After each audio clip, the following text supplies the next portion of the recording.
thing. And we're live. Get our link, not link from Encino Man, differently. Yes, but the phone owner. Get our link. Look at that. There's me. There you go. I heard the little echo there. Yeah, let's see. Like, follow, rate, and review. Like, follow, and review. Let me see if that gives you enough. Let's just do this then.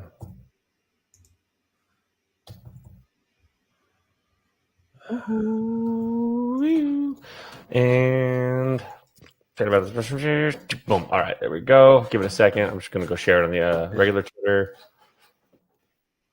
Yeah. And we'll kick it off. There we go. And I am forwarding it too.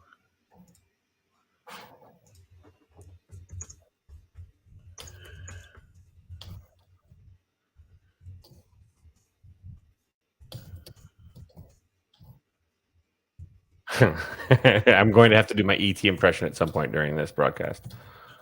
Elliot. Sorry,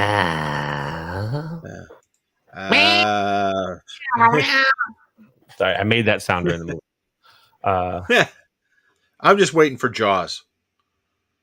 Oh, I can't wait. That's Labor Day weekend. I mean, perfect time.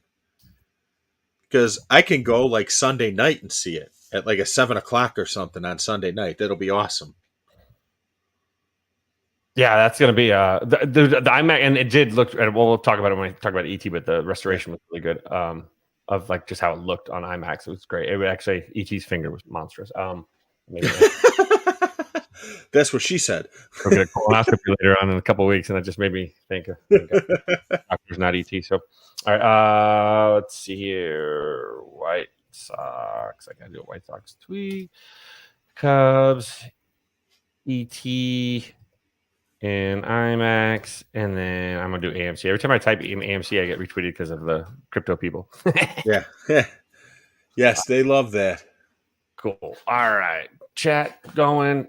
Alrighty. And then let's I gotta do this one too. We got the tweets out. Yep. I just gotta find this. Oh, there it is.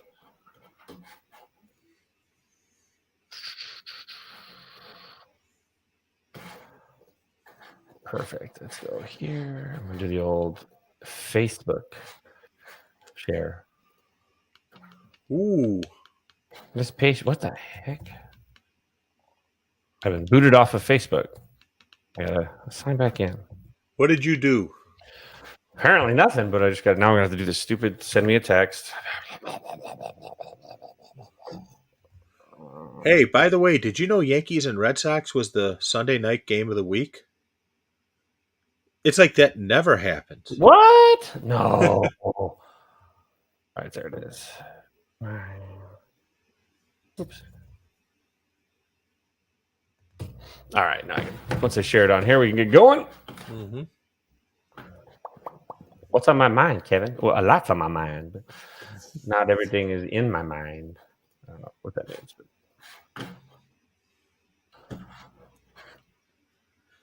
perfect. Post.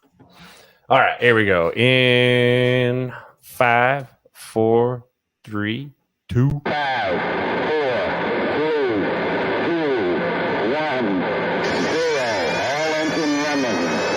Liftoff. We have a liftoff.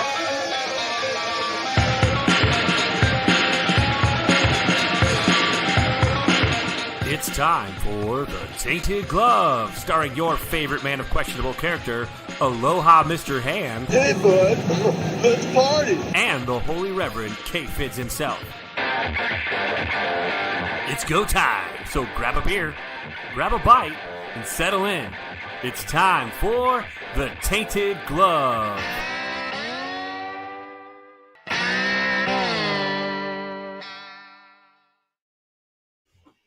Aloha and welcome to the August 14th, 2022 taping of The Tainted Glove. We are so happy that you're here. We had some time off to do different things, but we're back. We're back with a vengeance. And I believe that my partner K-Fids has things to say, just as I have things to say. With that, let's get this underway and make Yeah Dog happy. With that, K-Fids, take it away. That's perfect. Yeah. Welcome back, guys. In a couple of weeks. Had to go to a wedding last week and the first week of school for me. So my voice was pretty much toast last week. So we weren't able to record this past week and then using our normal cycle. But welcome. Thanks for joining us here in the chat. Those of you that have joined the chat. But we've got a good show for you this week. We're going to dig into some White Sox stuff coming fresh off a sweep with a home sweep against the Detroit Tigers. And then I'm sure Aloha has some questions to ask. We're going to discuss whether or not this is a playoff team or if this is just a pretender. From there, we're going to jump to Cubs. The Cubs got cornholed. I mean, Cubs went to the Corn in Iowa and played for the highest televised, highest rated, or highest televised game rating-wise of 2022 of the regular season, but was still half of last year's. That's what happens when two last-place teams play as opposed to first-place teams. But we're going to talk about that. We're going to talk about the GM failures in Chicago and how, why, if they can do it elsewhere, how come not here? Then we're going to jump to the Bears. Bears had their first preseason game yesterday morning or afternoon, depending on your time. It was at noon here, so it was 10 o'clock your time. Correct. So it was morning here. I'm getting in that football season routine with the noon games, 10 a.m. games here. We'll talk about the preseason game. We'll talk about the field conditions and how the Arlington move may be pressuring the Bears or the Park District or whatnot, the city of Chicago, to take care of the field. We're going to talk a little bit about movie. We're going to talk about ET and IMAX. We're going to talk about Bullet Train and whatever other hijinks come too. So stick around. We'll be here for the duration. So I guess first kick in. We get a really big shoe. Really, seriously, who throws a shoe? So we'll start right in it. Today, the White Sox completed the sweep of the Detroit Felines. The beautiful sounding board, I guess you could say, for everybody, whether it's the Detroit Lions or the Detroit Tigers. It's always a great reminder to tell yourself, at least we're not Detroit. So today, the White Sox completed the sweep. Was it a 4-2 win? I think, if I'm not going crazy, 4-2, 5-2? 5-3. 5-3. Yeah. They tacked on one in the ninth. Got it. So big sweep there, coming off a little bit of a rough series with the Royals too. So it's like Jekyll and Hyde week. But I mean, really, I guess let's start with the positives before we get to the negatives. This series, it seemed like the White Sox managed to do enough to win ball games, and I kind of got Javi Baez hit the double today and shushes the crowd, and then ends up losing. I love that part of it too. Oh, but you missed him in the top of the ninth inning, basically swinging out of his shoes, trying to hit a home run and striking out. Well, that's called and then also, an error in the field because, he made one play earlier. People were saying, "Oh, he's so smooth out in the field," and then made an error on. It's sort of the Jose Valentin thing. He'll make a play out of his ass. You're like, "Wow, that was impressive." Then he'll miss one between his legs. But the routine, that's the problem. Yeah. He does make some fantastic plays, but he can't make a routine ball right at him. He tries to get too cute and he clanks. That's why Nico Horner is a better defensive shortstop, and it's why Nico Horner is the highest graded metrically defensive shortstop in baseball, because he makes the routine. He makes the good plays, but the routine never gets lost on him. And that's the beauty of a good shortstop. That can keep you in ball games. A shortstop that can't pick the ball on the routine puts you against the 8-ball every single time. And so he'll do Javi things, but it's just, again, we've talked about it. Javi is literally the magician. El Mago. He's a magician. It's all El Magoo. Call it right. It's all magician stuff. It's all illusion. It's all misdirection. Look over here with this really cool tag, and you're going to fail to not realize. When you're looking at my cool tag, you're going to see that fundamentally, I had, my approach on the baseball was incorrect, or that I was, my footwork was off because. Look, I can tag cool. So you're going to miss all the flaws because you're looking at the really flashy things over here when all the real substance is on the other side. So with that, the White Sox came out and Andrew Vaughn hit a jack. It looks like did Moncada hit a jack today too? Or drove in some runs? Drove in some runs. No, he did not hit a jack. I think Vaughn was the only one who hit a jack. If memory serves correctly. Didn't Pollock hit one too today? Oh, Pollock hit one again. Yes, Pollock hit one today too. Yes. Nice. Pollock hit it to make it 2-1. Well, I mean, Well, so I mean, the sweep is always big. The White Sox are now, what, two games, 2.5 games, 2 games out of the wild card, 2 games out of first place, or 2.5 games out of Two and a half out of first. Yes. Cleveland with a nice little stretch of ball games kind of overtook that's what happens when someone wins like 7 in a row in this division. Whoever does it's going to take the lead of the division because everybody else is just kind of like, standing in place right now. Take 2 steps forward, 2 steps back constantly at around 500. So for you, what are you thinking? How does this feel? Is this a good step in the right direction now that they're heading into a Houston series, which is going to be a very big test for them? The Houston series, I usually try to give the benefit of the doubt, but I cannot give the benefit of the doubt with this team. I think they are pretenders. For a team that talked big before the season, they did nothing to support that big talk. It's like the schoolyard bully who talked a lot of shit, but then when he was confronted, he got his ass beat. That's sort of what has happened with these guys now. And I just don't trust this team. I don't think they have the heart. I don't think they have the stones to mount a serious playoff challenge. And what bothers me about this is I truly believe that the organization and the front office does not either. And I'll point to a couple of things that gives me that assessment. One, obviously what happened at the trade deadline, which I want to go into more detail about because it says many things. The fact that they wouldn't supplement this team at the trade deadline. And yes, I'm not talking about supplementing with a Juan Soto as an example, which I think who wouldn't want that, to be honest. But realistically, it's not possible. But there were other options out there you could have picked up. Your outfield defense blows. You have 2 first basemen playing in the outfield with Luis Robert in the middle generally. Why not take a chance on a guy like Joey Gallo? Yes, his offense probably stacks on par with the rest of the team. I'll give you that. But you know what? He's got a gold glove. He's a gold glover in right field. If you can't add to your run scoring capability, how about adding to your run prevention capability? And it would be a cheap move. But again, the White Sox front office out-thought, out-hustled everything else that you want to say. But I'll talk more about them in a few minutes. But you have this series coming up against Houston. I think Houston's going to put the White Sox and the fans out of their misery, to be honest with you. I'm looking forward to Tuesday night because you have Cease versus Verlander, which should be a good pitching matchup. But I have a feeling Houston's going to pound the living hell out of the team the rest of the week. And I just don't see, the White Sox look to me in some respects like they have quit. And I have heard people say, it's Tony La Russa's fault. No, it is a cultural issue with this fucking organization. Because this organization, for years, look at what happened in 2020. They were the first team in the American League to clinch a playoff spot due to the expanded playoff format. And I say that as key because they finished in 7th position come a week and a half later in the 2020 season. 7th. It's a good thing they had the extended playoffs so that they can brag how they made the playoffs in back-to-back years for the first time in fucking ever. And they don't know how to win. They don't know what it takes to win. I don't know if they're not talented enough, too stupid, or both. But that's the truth of it. They just don't know how to win. And I hate to throw this out. We've talked about this on the show before. Mm-hmm. We're trying to figure out, what is the cancer? You kind of just have to start going through the list, right? Like a good surgeon.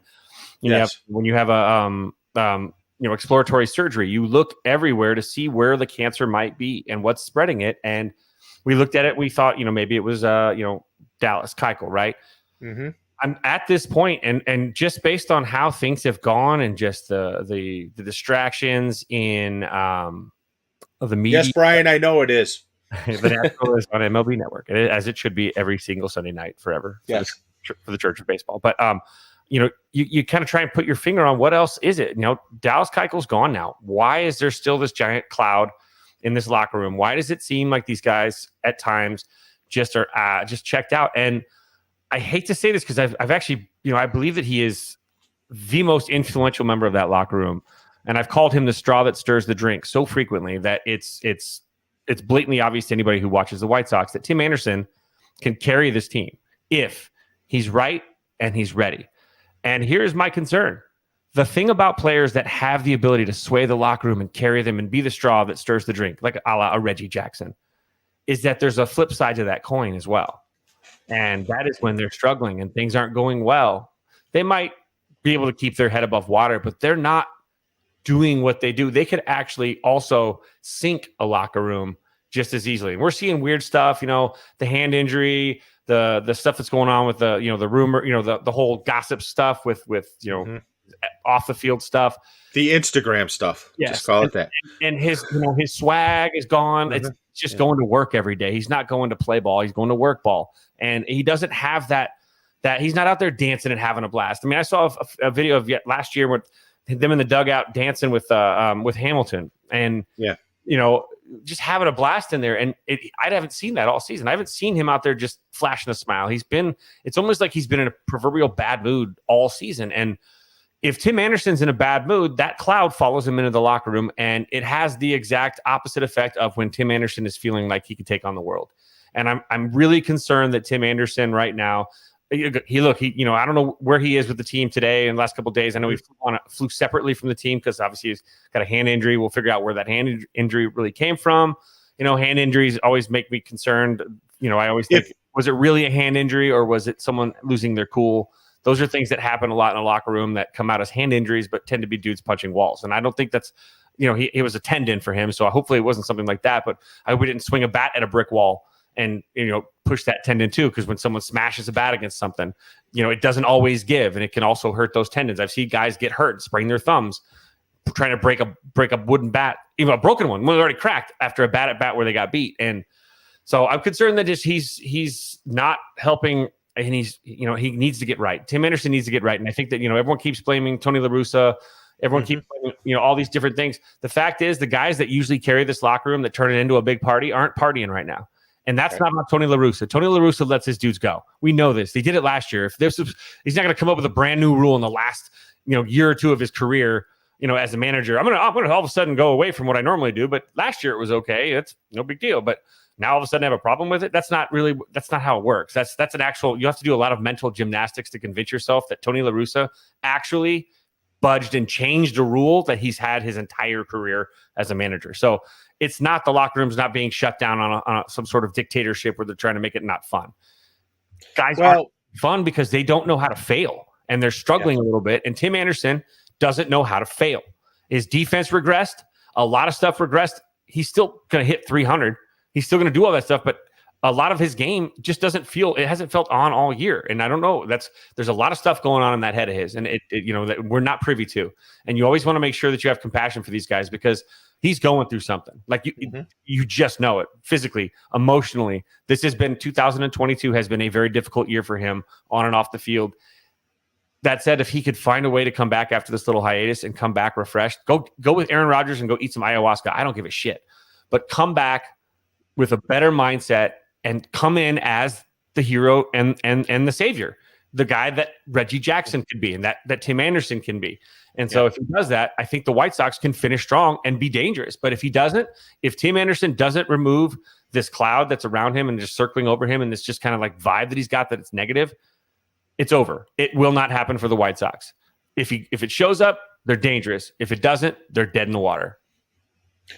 And I'll say this, I agree with everything you said, but I want to take it one step further. This is not the first time this has happened with this organization.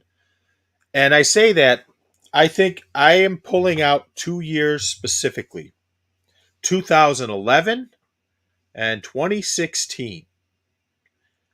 What has been the constant in all those years?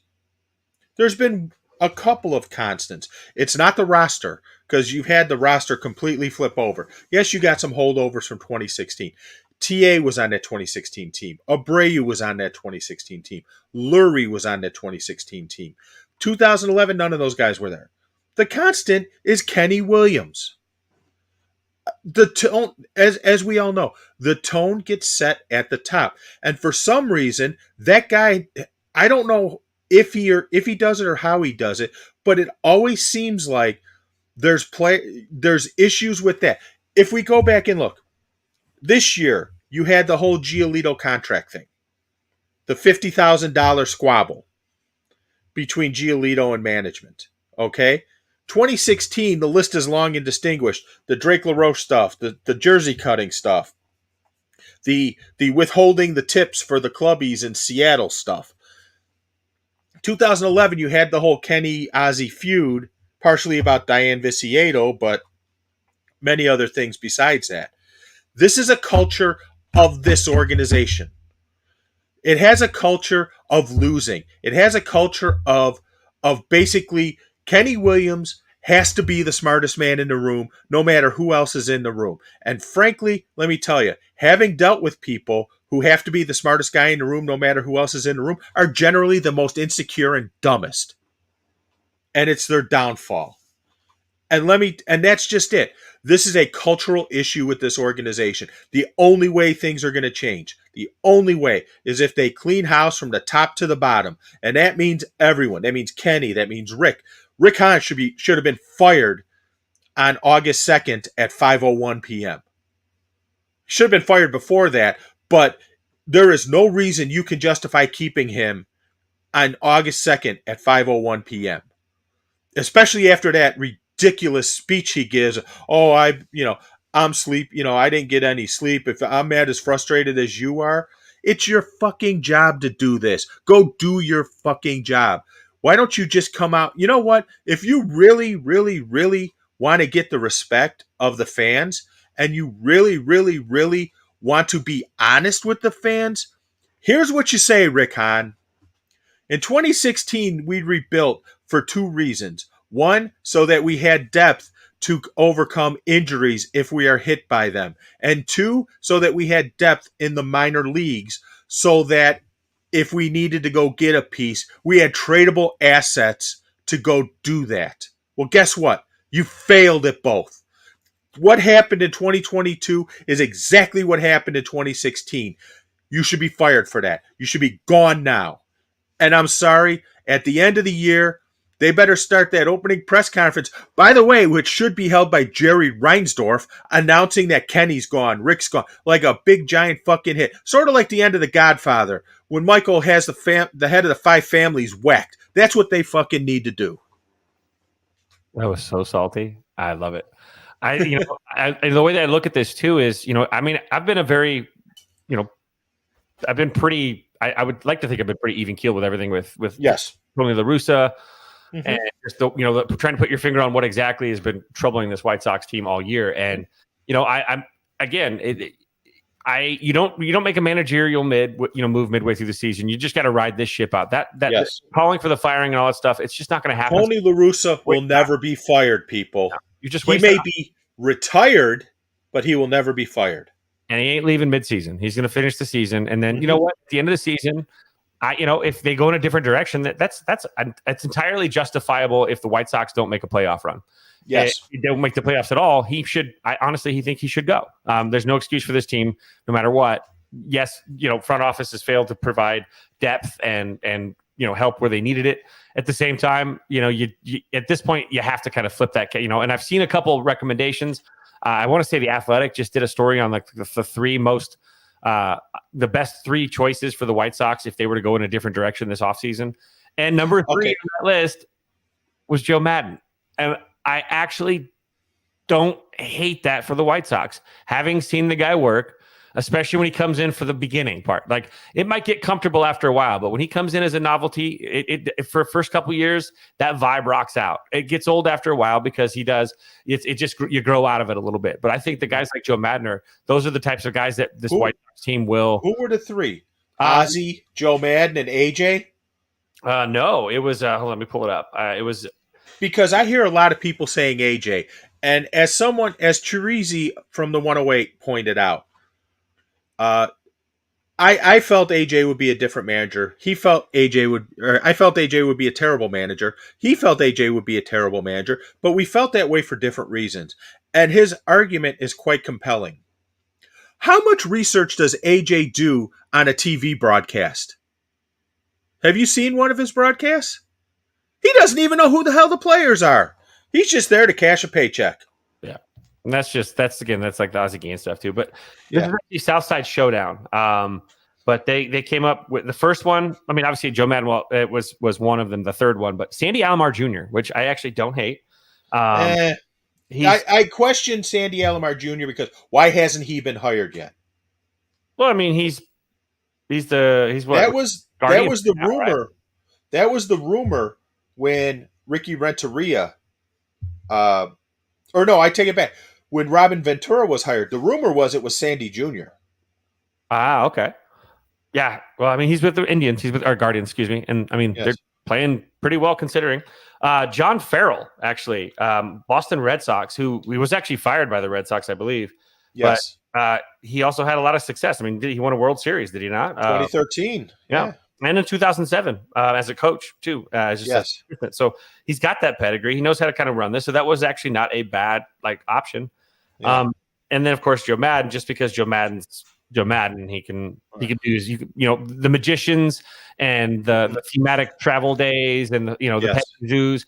That's cool for like a year or two. It does its job, but the White Sox are so close to the middle end of the window already at this point that you need somebody that can get that spark going. I mean, he took a 2015 team that wasn't supposed to compete yet, and through all that silly magic, 98 wins, 97 wins. Yeah, he brought the magic, and that's perfect. And that was a team that wasn't even ready getting to that point. Right. And obviously, the next year, 2016, you win the World Series. Now everything at that point becomes a letdown because he's used all of his tricks, he's pulled everything out of the bag, and now what? You've got the success, you hit the promised land. That's where Joe Madden is probably not a very good manager when it comes down to the sustained success because people get comfortable in his environment. They get lazy. Yes.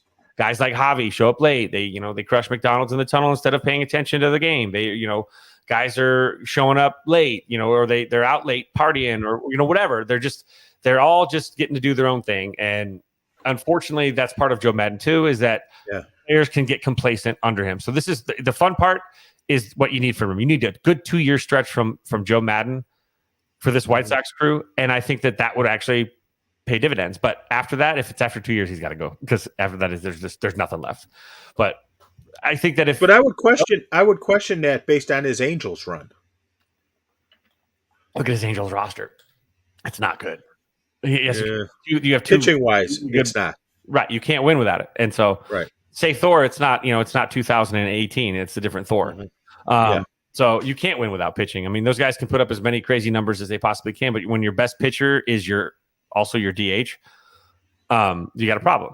I mean, granted, you're an elite pitcher, but still, that's the thing. I don't even count the Angels because he never got any kind of product to put there. Like I think he was expecting to get more. And even without him, look at how shit that team is. So you can't obviously blame. If he was the problem, they'd be winning again, and they're not. They've gotten worse. So I don't know. There's a lot of options out there, but I think the White Sox, if they don't make the playoffs, they do got to. I'm not one that usually calls for people's heads too frequently, but I think if they don't make the playoffs, he's got to go, and they've just got to make a switch. But they got to get to one of those. Well, they got to make a switch more than just Tony. Right. I agree with you. Absolutely. I agree with you. If they don't make the playoffs, Tony and his entire staff, with possibly Katz being the exception, needs to be gone. Mm-hmm. I don't know what McEwing does or what Debo does because you watch some of these guys running the bases and the coaches are just sort of standing there as observers. What does Miguel Cairo do on the bench? I have no clue. I haven't even seen. I don't even know. I don't even notice that he's there. To be honest, his job was to be that energy and that bridge between old man La Russa and the young players. And that's obviously not going very well either. Right. That's one thing too, is I saw this, Southside Slam posted this. 70% of the White Sox hits this year are singles. Yes. Other teams to do that. The 2018 Marlins, who were 63-98. The 2016 Marlins, who were 79-82. And I know this one. I know where you're going. And the 2015 Marlins were 67-95. And those are the only other teams that have done that. Well, guess who the hitting coach for those Marlins teams were? Menenquito Magic, baby. Your current hitting coach in Chicago. Yes. And, the thing is, you Our buddy Yumper keeps pounding the desk for Joe Espada for the White Sox. I don't I am not saying this to disparage Joe Espada or to cast aspersions on Joe Espada. He's guilty by association. So I don't know if that will affect him. I do know, before anyone says anything, yes, he did not join the Astros till 2018. I understand that. But he's still guilty by association in some baseball circles. So that might impact him. I will also add, the Tigers recently fired Al Avila, their GM.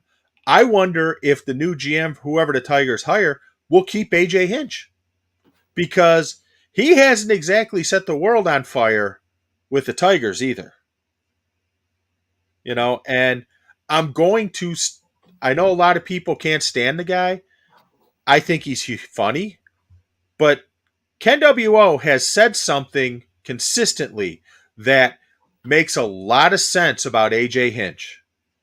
If AJ Hinch was such a leader and so respected by his players, why did he smash a TV or a monitor in the tunnel to express his displeasure with what they were doing in 2017, only to have a new one show up the next day?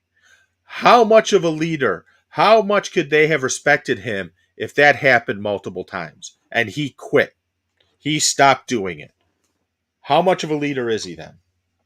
That's a good point. I mean, I'm always on the Ryan Christensen train, to be honest. I think I'm you know whose train I'm on? I'm on the Eduardo Perez train. Oh, okay, the Eduardo, yeah.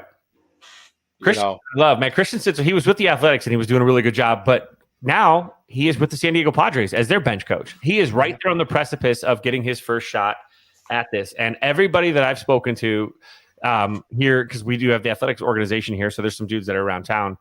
You're going to have more of the Athletics organization there real soon. Possibly. My guy in Las Vegas locally says, nah, it ain't. It's all posturing. He said that everything from his end is saying that it's not going to happen. Where it's kind of all, it's like, it's kind of like getting a date and then, all the way up to the point and then just the door being slammed in your face going, just kidding. My husband's inside. So one of those kind of things, I think. But here they speak very highly of Christensen. He had a controversial thing happen that someone, of course, took out of context, where he was, the wave thing, and they were joking around. It was caught on camera, and like honestly, it's such a minor thing that you could worry about. It's weird. It's a juvenile thing. Yep. And so again, what he does though, he's well liked. He's a good baseball mind. He was hired away from the A's. He was the bench coach for the Athletics, and the Padres reached out and brought him on. And this is a Padres team expecting to contend. So a team that expects to contend, well, they've shown it as using him. And one would say he's doing a fairly decent job. I mean, they're one of the better teams in the National League. Obviously, talent-wise, they're loaded. So, and now, of course, they lost Tatis, but for Rickon won the trade. Ringworm. Well, didn't Christensen go with Bob Melvin? Well, that's who he's following. Yeah, Melvin is loves him. Yeah. So are you talking about a possible Joe Madden, Dave Martinez kind of synergy there? Well, if it is that synergy, that's great, because you guys can take Ryan Christensen and do what Dave Martinez did after he left the Cubs, which is win a freaking World Series. Yes. And then without Bryce Harper. Yeah, without Bryce Harper. Exactly. So Christensen, I think, would be a really good option down the line if that opens up. He's going to get a job as a manager one day. If the White Sox don't make the playoffs and they've got to make a change, he's a really good option. I think that's an option that I think should be very, very seriously considered over people like AJ Hinch. And this is not cheated. He doesn't have that kind of baggage. These guys have an opportunity to actually run a show for a second, and it might not work. It might work, but the way he is, he's well liked. He's kind of a guy that seems to get what he gets from his players, and he communicates well. And that is a very good trait of a guy that you want at the helm, is someone that can communicate with the team and work within the parameters. I mean, we'll see how they handle it right now with all this stuff going on with Tatis. How do the Padres bounce back? And I'm curious. This is something I'm paying attention to, because if they bounce back, it's a hell of a job by that coaching staff, losing one of the best players alive in an embarrassing fashion the way that they have. Two embarrassing fashions. Yeah. Two. Yes, true. And then keeping it moving forward and contending. I mean, the Dodgers are disgusting. Like the Dodgers, it's really the Dodgers and then whoever else wants to try. At this point, they are Mike Tyson and Mike Tyson's Punch Out. Everybody else is bigger than Soto Popinski, but a lot of people are Don Flamencos. So it's a tough little patch to run, and the Dodgers have made it nearly, perfectly playing perfect baseball when it's. And the amazing thing about the Dodgers right now, look at what some of their core players are doing. Cody Bellinger is awful. Injuries, Cody Bellinger's awful. Betts was gone for a while. They got Gallo, and Gallo's playing well. He got a house on the beach. His interviews, he's enjoying himself, and he hit a bomb the other night. He's doing it. I mean, his numbers since he's left New York are fantastic, and the New York has they're 1-8 since they traded Gallo, and Gallo's over on the Dodgers are going to win 120 games. They're on pace for 113, but they're going to hit a stretch where they're going to kill that. They're going to cover that over. They're going to win 100 games this year. Don't they still have at least 4 series left? 2 with the Rocks, 2 with the D-backs. Yeah, they've got. And I think are the Dodgers done with the Cubs? Yes. Yeah. I think they just finished with the Reds. They got their 8 wins from the Cubs or whatever. I think. Yeah. Because now the Twins just played the Dodgers and found out. The Royals just played the Dodgers were just in KC playing the Royals, so they got their gimmies right there. And they're about to get back. What's that? And they're about to get Dodgers about to get Dustin May back too. Son of a bitch! Shit, that's right. I completely forgot because Kershaw's gone. I could see Kershaw hanging it up at the end of the year. Probably. I mean, the guy has nothing left to accomplish except win another ring. That's it. That's all he has left. He's got size. He's got an MVP. He's got the World Series title. He's got the title, basically, I would say, pitcher of his generation.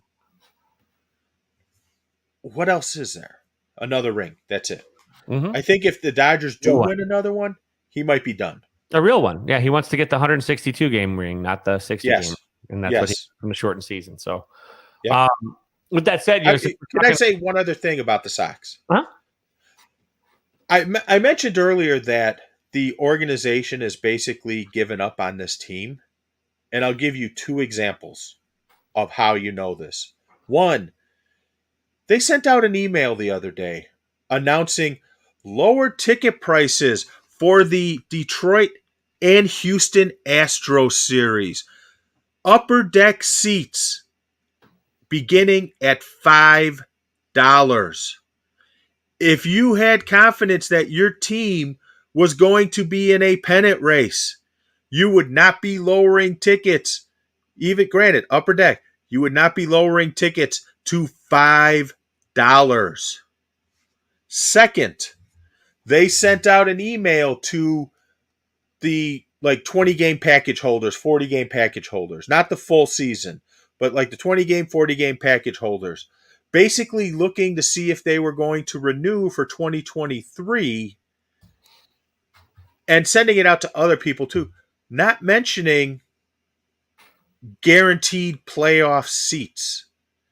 If they were seriously thinking they were going to be in the playoffs, they'd be selling the shit out of ticket packages for 2023 to guarantee playoff seats for 2022.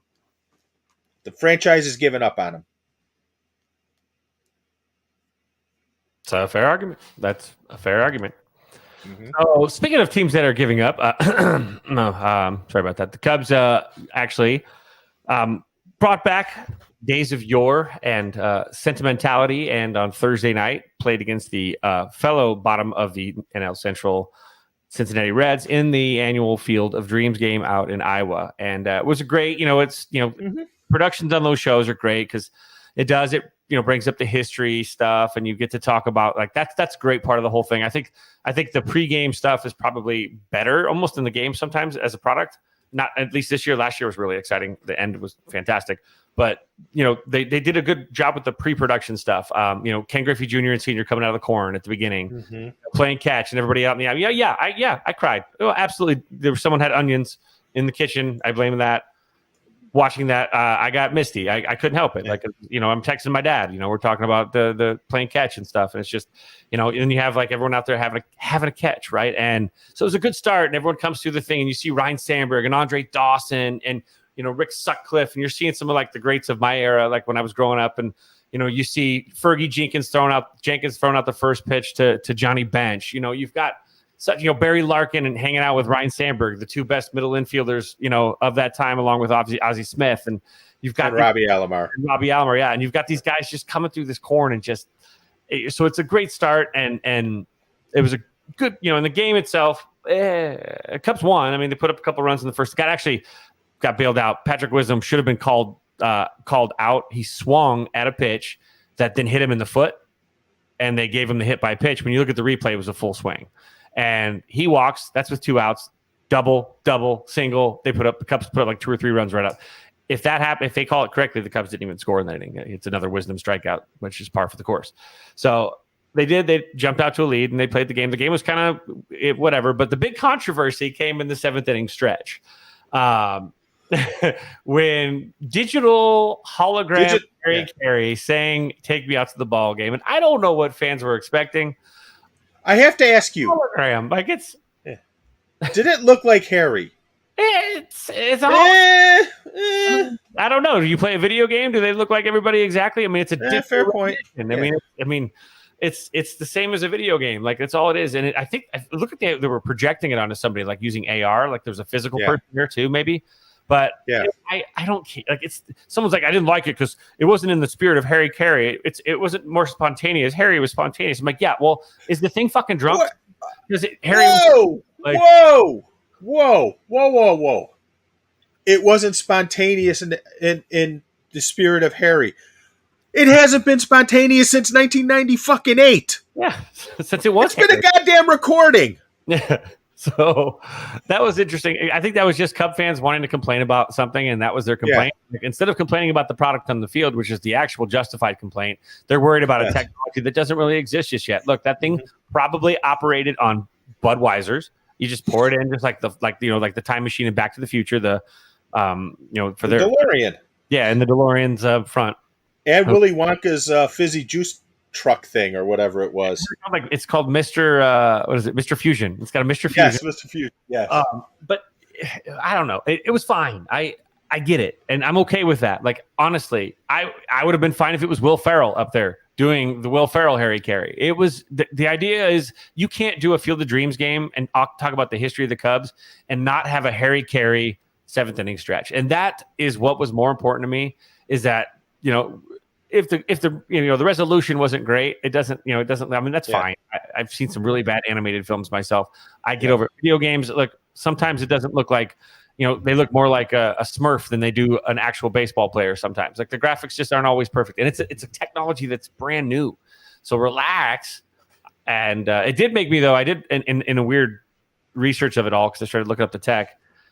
There's this new tech that's coming out that's actually pretty rad. You can actually have in-person conferences, meetings with holograms. So these giant boxes, you film it in front of it, and it actually looks like you're in the room.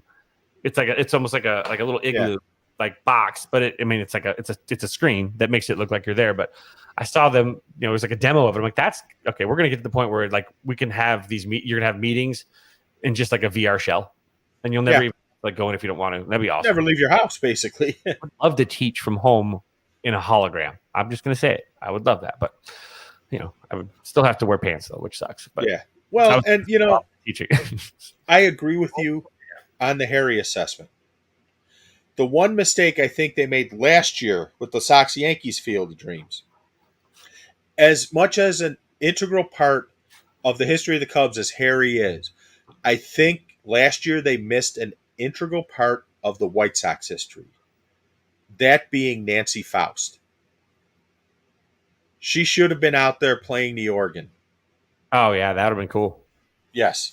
That would have fit in so well. They could have even put her in the damn outfield in the corn, for God's sakes. They had a shack built for the TV, pregame team. Could have built a little shed for her and let her play, in between innings and all that. And the drop and everything else, when Ricky Henderson used to come to bat back in the day. She would play the Oscar Mayer Wiener song because he was a hot dog. Stuff like that. Yep. That'd have been nice. And so from the game itself, Cubs win. Yay! Yeah. They had some cool ads and some obviously talking history. They mic'd up Joey Votto. Joey Votto talking about how he wanted to go. A really sad part of the broadcast. Midway through the broadcast, it was announced that John Smoltz, who was part of the broadcast team, his father had passed away that Yes. day. He was doing the broadcast in honor of his father too. So it was again, you've got this whole father-son dynamic with Field of Dreams and all that stuff. So it was a really good emotion. They played that emotional card really well. So I think as a whole, it wasn't terrible. I think people just wanted to rage about something, and the thing they could rage on was the thing that's kind of outside of the box thinking. So you know what? When you're outside the box thinking, you know what? The meatballs are going to meatball. What can you do? What's the point of being a meatball if you can't meatball? Yep, exactly. As far as the Cubs are concerned, actually, they did make a move of note this week, and I don't know how to say his name right. I always screw it up, but it's Franmil Reyes. Franmil Reyes, yes. And he was DFA'd by the Guardians. Yes. And the Cubs snagged him. Surprisingly, I think everyone was kind of like, "Oh, what?"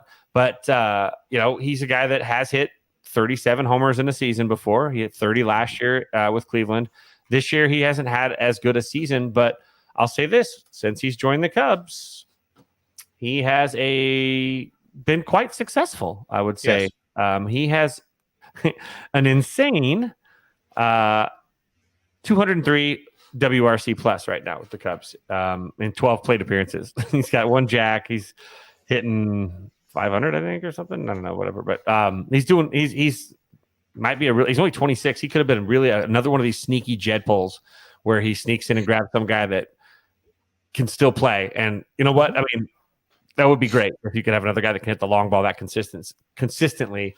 You just can't pair him up, like, say, for example, with a Patrick Wisdom. Like Patrick Wisdom and a David Bodie, those kind of strikeout guys, not going to be a good pairing. But I mean, you look at the lineup and the Cubs, it's actually kind of funny. If you were to tell me that the top three players in WRC plus for the Cubs this year at this point in the season, if you include Reyes, obviously, two of the three would be not a core guy. Wilson Contreras is third.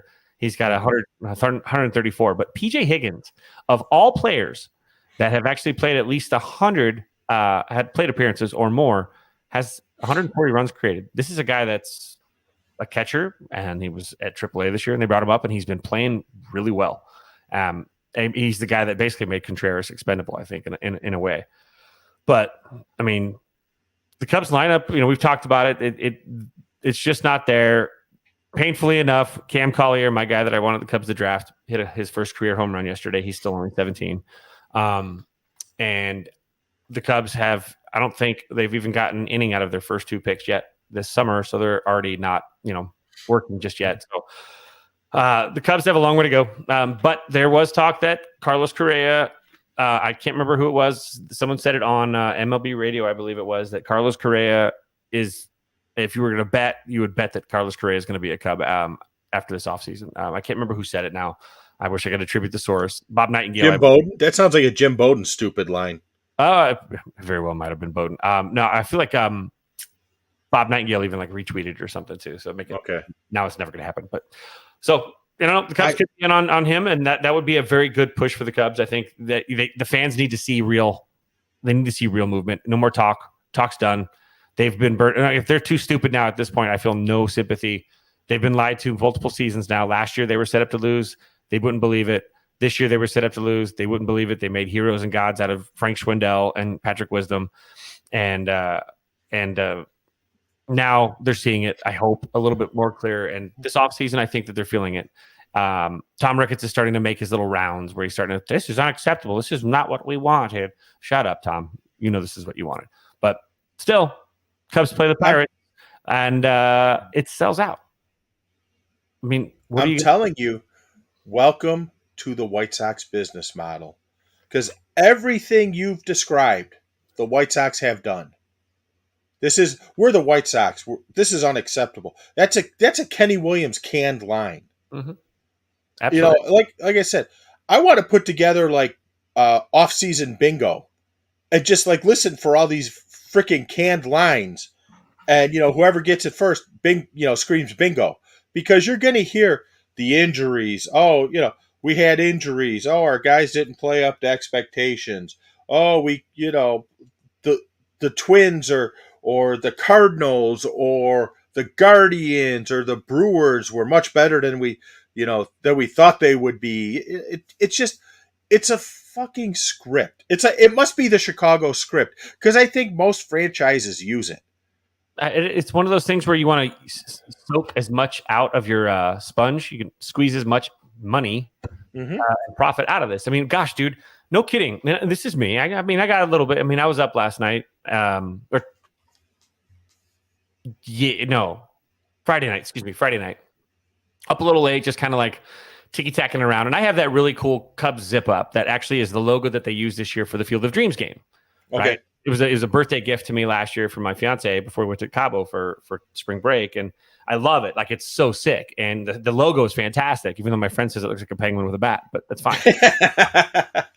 But I wear it and I love it. And it's navy blue. It's great. And so the hats that they were wearing pair perfectly with this. Like, I want it. I'm like, sorry, I'm trying not to buy stuff and pay for anything, but I was at this point secretly, this was me like getting caught with a nudie mag in the bathroom kind of moment where I was like, okay, I'm going to actually buy maybe buy this hat. So I go buy this hat, sold out. It's a $45 New Era hat that is sold out, none in stock anywhere. The only place to get it is like through third-party vendors that are more than likely from China, and I'm not going to make that mistake again. I got some weird nativity set that was supposed to be hockey related, but in fact, it has just like a bunch of random ass like things that are like gumballs and shit. So, hint, reach out to My Sock Summer. Oh yeah. Mm-hmm. Not saying he can, but he may be able to help you. Ooh, because yes, that hat is sweet. But I did. I almost bought it, so I almost was part of the problem. And I couldn't help it. It's you know what, for Cub fans, it's really painful, man. We've been trained to be like, love the team, even as shitty as they've been forever. And we still put our money, like, we are monkeyed. We're trained monkeys. Cub fans, we are trained monkeys. I'm sorry. It's hard. It's hard. I just can't quit you. It's like Ike Turner. I just can't quit you. No matter how hard. Or is it like Officer and a Gentleman? I got nowhere else to go. Got no place else to go. Also, absolutely perfect redo of that scene would be Chris Farley in Wayne's World 2. Oh yes, absolutely. I got no place else to go. So anyway, that's so jumping from there, we want real quick, we're going to transition over to some foosball. But before we do that, we want to make sure you guys don't forget to go support Yumper and Swo, our buddies and our brothers here at the Tainted Glove Network. They are still throwing their Yumper and Swo charity barbecue benefiting Planned Parenthood Saturday, August 20th from 4 p.m. to 10 p.m. out in Villa Park, Illinois. Tickets are $25. You can get them at Eventbrite if you type in Yumper and Swo, or you can go to Yumper and Swo's Twitter page, which is at YUMPERANDSVO. It's at Yumper and Swo, and you can click on the link that they've got pinned at the top, and you can actually go ahead and support these dudes. They're going to show a movie. They're going to have some beer pong. They're going to have a barbecue. I sure hope that Swo is wearing nothing but a barbecue apron, just the apron, and when he turns around, you see like total crack and everything. It'd be fantastic. I think Yumper was going to sing his favorite song from Encanto in a karaoke style. I believe that's something that's also happening. I think, and I've heard rumors, mind you, speculation, if you will, that if enough people ask, Swo will sing "Hopelessly Devoted to You" shirtless as a tribute to Olivia Newton-John. In honor of her passing. Rest in peace, Xanadu. Yes. Thank you for Xanadu. Thank you for Xanadu. But make sure you support those guys. They're awesome, and they're doing it for a good cause.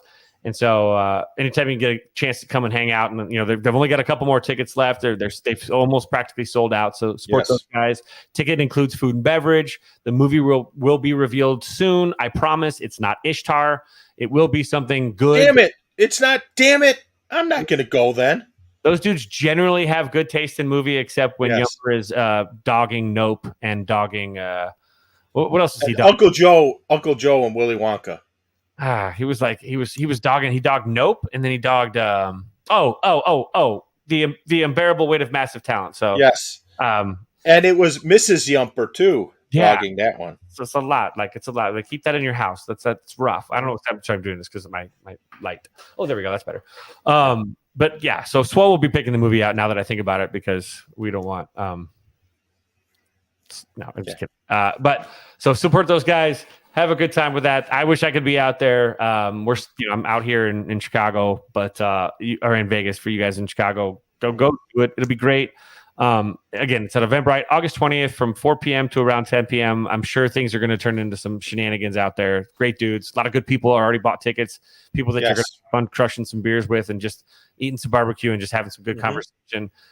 Eating popcorn maybe even and potentially talking way too loud during the movie so someone goes shh, and it'll be great. Yes. Anyway, and if somebody me, I'm going to say shut up, Karen. There's a whole bag of shh. There's more where that came from. I got a whole bag of shh. Yeah. My name is Zippy Longstocking. So I actually sent these guys that this morning. I was like, what do I have in my queue? Because I went to bed last night. I fell asleep and I had a text message I was going to send. There's a link to a TikTok. I'm like, what the heck? What was this one? And I'm like, well, I might as well just send it to find out myself. And it was a clip from So I Married an Axe Murderer, also Mike Myers. And it's a hit, Ponce, no. And he's like, oh, I'm not kidding. That kid's head's huge. He's like, someone got a toothpick. And I'm like dying. And I forgot that he starts talking about the Illuminati. And all of a sudden, I forgot that little scene in So I Married an Axe Murderer, which is a freaking legendary classic with Mike Myers playing multiple roles, including his father, who's Scott. We got to pipe her down. Yeah. Pipe her down. But it inspired a new Netflix called The Pentaveret, because in that scene where he's talking about the colonel with his wee greedy eyes and his chemically addictive chicken, he's talking about the Pentaveret. He's like a part of this Pentaveret. It's part of like the secret society. Well, Netflix this year, just recently in May, released The Pentaveret, starring Mike Myers, who plays literally like 25 roles in the Netflix show. It's like 10 episodes. It's stupid and funny. I mean, Keegan-Michael Keel's in it. Debbie Mazar, Lydia West, Jennifer Saunders. But it's mostly Mike Myers just playing everybody, and it's hilarious. So if you get a chance to watch it, watch that. But speaking of playing and playing well, yesterday was the Bears as they kicked off this year's 2022 campaign with their first preseason game, a victory over the Kansas City Chiefs. Yeah. So they it was, what is this? Final score was 17 or 1914, was it? 1914. Yeah, 1914. Yeah. First look at the new coaching staff, the new offense under is it Getsy? Yes, Getsy. And I'll tell you this. The Bears, win or lose, it's a preseason game. They didn't score really any points in the first half. I'm not worried about that kind of stuff. I don't know what you thought. I'm going to let you start first. What were things that you wanted to see from the Bears in this first preseason game, obviously with the new coaching staff? What were some things that you wanted to see? Score be damned, results be damned. What were some things that you wanted to see watching this? And what were you judging on? And then again, how did you judge the? It's the first preseason game, so I judge it somewhat loosely. Meaning, remember when they used to have 4 preseason games? The only one I would really quote unquote judge is the third one, because that was your dress rehearsal. Because your players then basically, if they even played in the final game, they did one series and they were out. But what I wanted to see is, how did the offense look? Now, I'm not saying from an execution standpoint, but from a planning schematic standpoint. Were they actually going to throw the ball down the field, or were they going to do those fucking little 3-yard hitch patterns again and all that?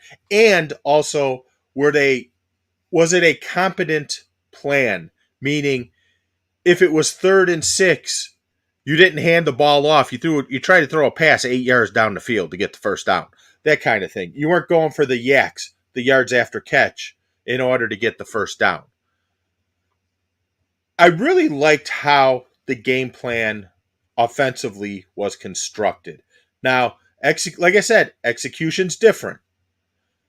It looked like a competent, solid game plan. Execution's going to take time to get there. But it looked like a solid, competent plan. Where you weren't going, what the hell was that stupid call? You weren't doing that too much. There's one thing I did like that they did. It didn't work, but I like that they did it. When the Chiefs were flagged on the first touchdown the Bears scored, the Chiefs were flagged for 12 men on the field on the extra point. So in a sign of, hey, it's preseason, let's try this, they switched from kicking the field goal to bringing out the 2-point conversion team. Yes, it failed, but I like the fact that they were nimble enough and smart enough to go, hey, we got an opportunity here. Why the hell not? It's preseason. It doesn't matter anyway. We need to get this stuff practiced anyway. So I like their flexibility in that too, because as we know, one of the issues with Matt Nagy's offense was the lack of flexibility in the plan. Like the old script, the old script. First 15 plays are scripted. Well, it looked like there was some flexibility here where if you had a play, you didn't have to run that play. You could go, oh, this might be better in this particular situation. So I really like that part of it too. And I just like the overall tempo and flow of it. It made sense. They weren't trying to, let's throw every ball, let's hand off every play. They were trying to get a good mix in there. A lot of people always come at me saying, well, you hate the running game. No, I don't hate the running game. I think you need a balanced offense where you have both. Because I think run to set up the pass is one of the dumbest fucking things in the world. Because if I'm a defensive coordinator and you're a run to set up the pass team, I'm putting 8 guys in the box and saying, okay, try and run through this. So I like that. And I was really impressed by Brisker, too. Brisker was a ball hawk who was all over the place. And if he can maintain that, the questions a lot of people had about that second-round draft picks for a box safety can go away really quick. Yep, absolutely. You said it, too. I don't know how you felt about this, but it has always felt that under Matt Nagy, offensively, it felt like the scheme never seemed to scheme actual open receivers. Everybody always seemed to have somebody draped all over them, whether the scheme itself drew defenders into an area where they were able to pick up and help or whatever it might be. It never felt like somebody had any space to operate with, ever. Didn't matter who was under center, didn't matter who was at wide receiver. It felt like everybody was always covered. This scheme just immediately out of the gate. Now, I thought Trevor Siemian did a really good job as the backup quarterback. He is going to be a perfect backup quarterback for Justin Fields. He's a veteran. He's a Northwestern guy. He's a local in that sense. When do the calls start for Siemian to start over Justin Fields? That's the thing is I don't think that's even in a question. But what he does bring to the table is the fact that if God forbid there's a situation where Justin Fields is banged up a little bit, I have no concerns with Trevor Siemian as the backup quarterback.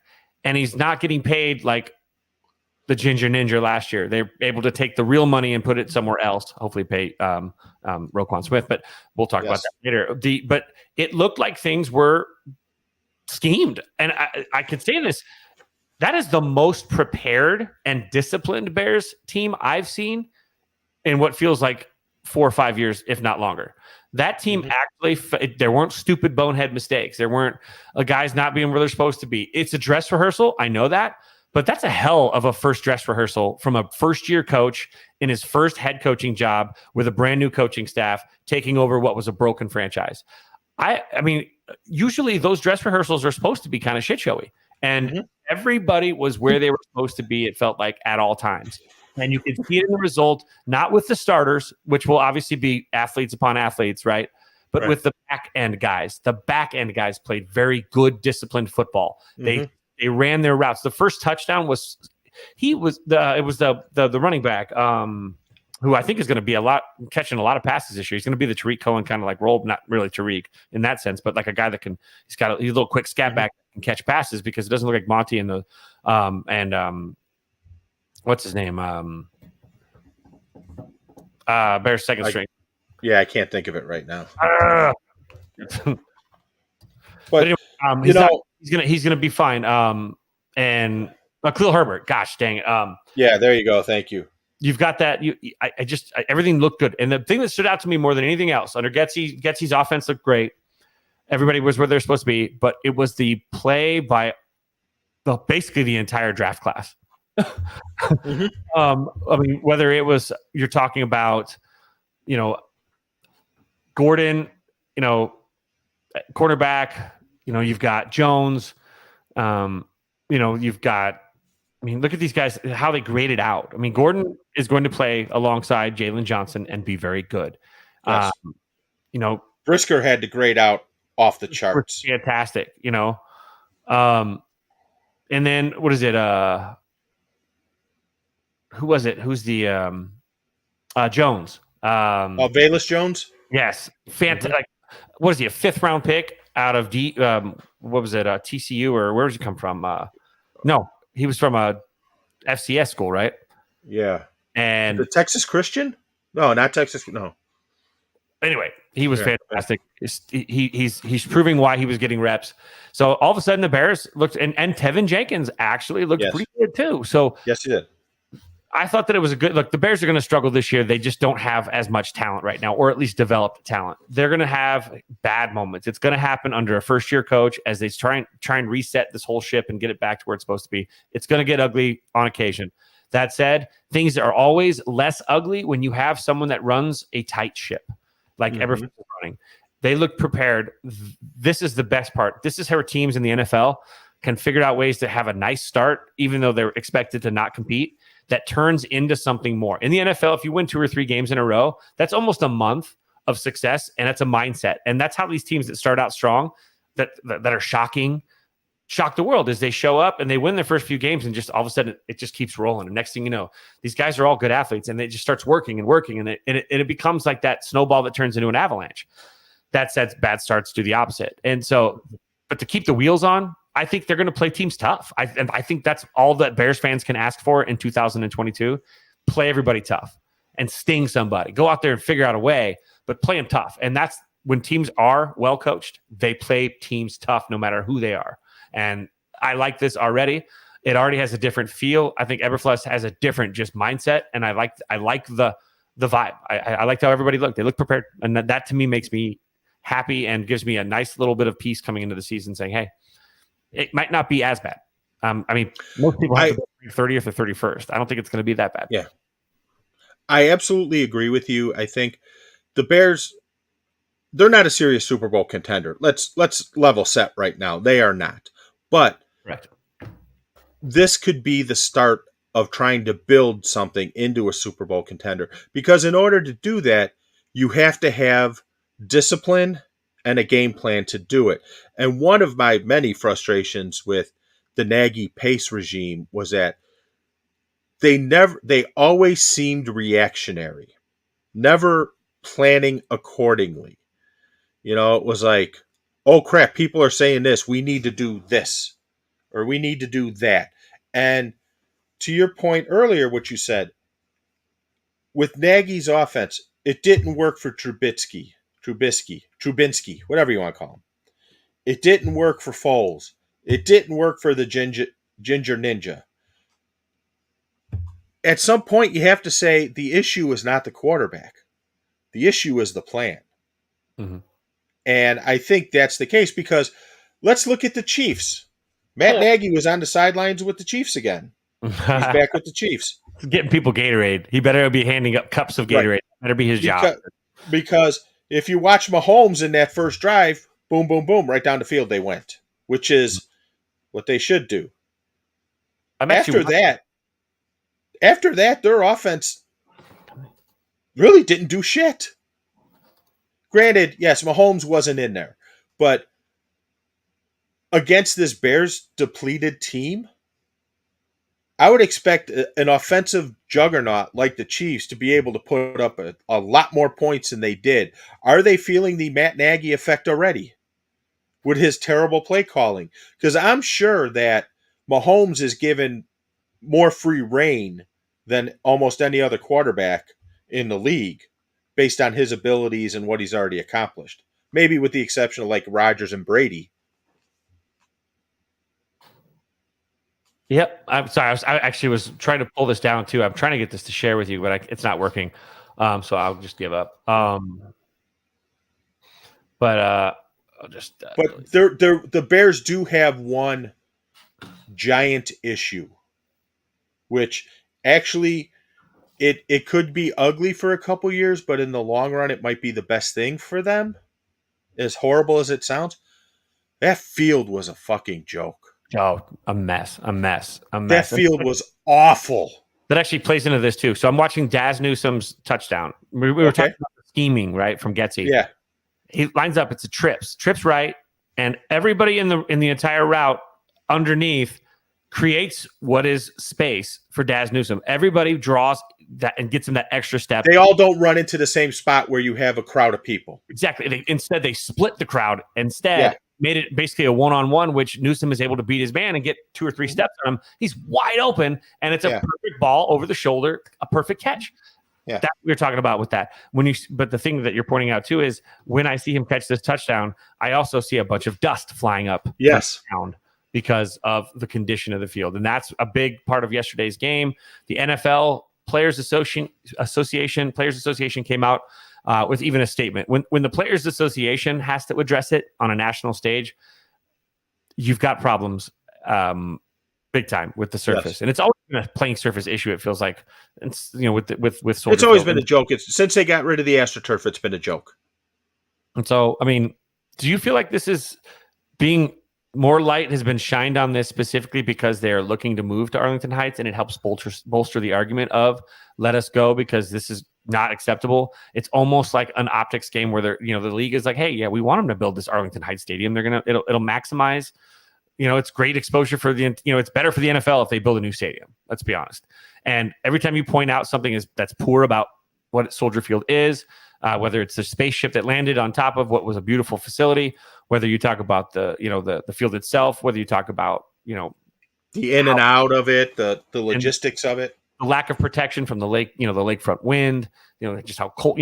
I mean, that's the coldest sporting event I've ever been to was a Monday Night Football game against the Vikings in like 2009 or 2010. I can't remember what year it was. It was the wind chill was sub-zero. It was the Brett Favre game. It was a game Brett Favre, last Brett Favre game, and Jay Cutler thrashed him. Actually, I remember. It was actually great, but it was cold. It was the coldest I've ever been at a sporting event. I was at the Bears 6-3 win over the Tampa Bay Buccaneers back in 1996, which was, I think it was 1996 was the year where that game was sub-zero. I was not nearly as cold. I mean, I was probably drinking more than I was in college, but I was not nearly as cold that day than I was.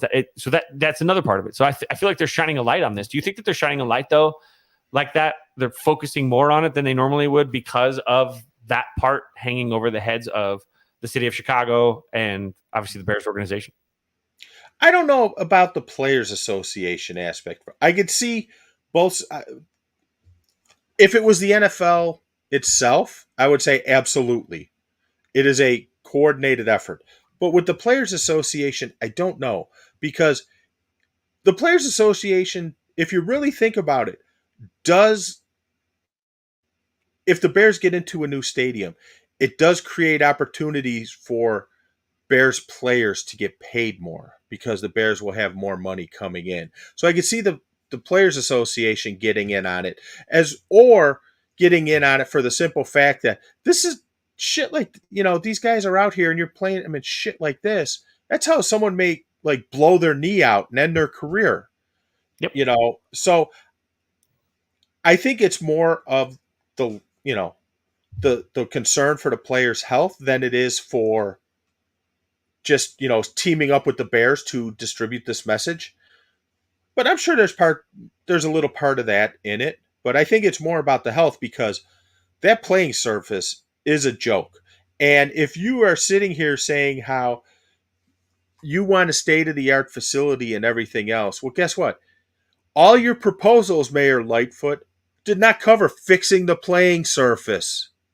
And the best thing, I don't know if you're aware of this. So the Bears played their preseason game. The other two are on the road in Seattle Thursday night, and then a week and a half later in Cleveland. That's their preseason schedule. A couple weeks ago, Elton John played a concert at Soldier Field. This coming Friday, the Red Hot Chili Peppers are playing a concert at Soldier Field. And the weekend before, so Labor Day weekend, I want to say, I don't know the specific date, but Labor Day weekend, Ramstein is playing a show at Soldier Field. Du hast. Oh, sorry. Yeah, exactly. So you have these concerts going on there, which the Park District's got to make money. I get it. But why not have those in June and July when you could get the field up to snuff, by August? The field looked like Lollapalooza took place on it, and they hadn't replaced the sod yet. At least in Grant Park, when Lollapalooza leaves, guess what they do? They replace the sod. Yeah, it's been that way. I mean, again, it's a concert venue. Yes. I mean, there's ways to do it. I know that. I mean, again, because of the way that Soldier Field is built, it's antiquated. They don't have the same kind of facilities like, say, Allegiant Stadium here in Vegas. They can literally, on a track, wheel out all of the sod, and they have a whole floor that is there specifically for concerts. You're not on the turf. You're not on the ground. It's not even in the stadium. It's in a whole nother. It rolls out. It's a really cool thing to see. Like, and when UNLV plays out there, UNLV turf, the turf rolls in.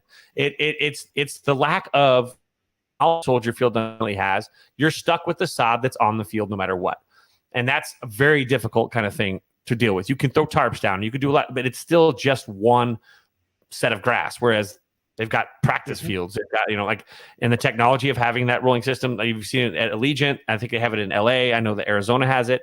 Here in the desert, it's hard to keep things green, and we still can keep things green here. It looks great. It plays great. The unfortunate part about Soldier Field is that the technology, it's antiquated, unfortunately, and it makes the surface lost cause. I'm waiting for them to paint the grass green. Oh, they do that. They'll fill out the blotches. Mm-hmm. They did with green paint, which they have done before. Mm-hmm. They did it here. They have done that before. Cashman Field here is notorious for doing it back in the day. The whole right field area, would do like a butt slide catch. They'd get up and they would have green paint on their uniforms. It was like nobody wanted to dive in right field, even when we have like Legion games out there. Nope, don't dive. Why? Paint. That's bad. I mean, that's bad for players. It's bad for health. It's bad for perception. It's bad for free agents. Who wants to sign at a place to play 8 games at a death trap? That's gonna. And not only that. How like this year you have 3 games in December and January there, which the field's bad in August. Think of what it's going to be like in December and January. Mm-hmm. Oh, nothing like having a rough place to call home. Yep. But sometimes you got to phone home. That's right. Elliot. Phoning home. Last night, I got an opportunity to go see E.T., the 40th anniversary edition in IMAX here at our local theater here in the Vejas. And great, got to meet my buddy Josh up. Went to dinner beforehand with a buddy. Got to go to, if you guys are familiar with Vegas, went to Herbs and Rye, which is very hard to get into. We went there, got there at 5 p.m. when they opened. And we sat at the bar area and we're first ones in. So it got lucky and got a spot without a reservation. And they have a really good happy hour. It's like half off on steaks. Oh, nice. And so and they have really good. That's where all the bartenders and chefs go to eat.